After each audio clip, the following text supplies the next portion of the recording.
আমি জানি তুমি আর্টসে পড়তেছো এবং আমি জানি তুমি বেশ কয়েক মাস যাবৎ বইটি খুলেও দেখো নাই। এখন সামনে এক্সাম, কলিজার মধ্যে খালি ভয় আর ভয়। বইটই দেখলে ভয় লাগতেছে যে এতগুলা পড়া, পরীক্ষা হলে কোনটা আসবে, কোনটা বাদ দিয়ে কোনটা মুখস্থ করবা, কোনটা ছাড়বা। এবং অনলাইনে অফলাইনে ওরকম টিচারও পাচ্ছ না। তোমার সবগুলা সমস্যার সমাধান আছে আমার হাতে।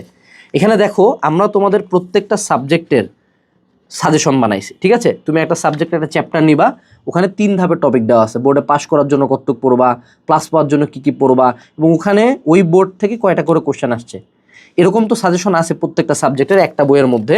এবং তোমাকে যাতে কোনোদিন টেস্ট পেপার বা বইটই না পড়ার লাগে, এই জন্য আমরা ওই যে সাজেশনের টপিকগুলোর উপরে তোমার টেস্ট পেপার মেডিসির যতগুলা ইম্পর্টেন্ট সিকিউ আছে সেগুলো দিয়ে দিচ্ছি।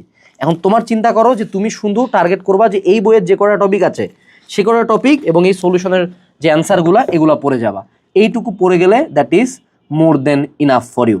তাহলে আজকের ভিডিও এইটুকুই। আমি জানি তোমার এই বইটা নেওয়ার ইচ্ছা আছে, এখনই অর্ডার করো। অলরেডি 3000+ মানবিকের শিক্ষার্থী এই বইটা নিয়ে তাদের টেবিলে রাখছে, তুমি বাদ থাকতেছো কেন?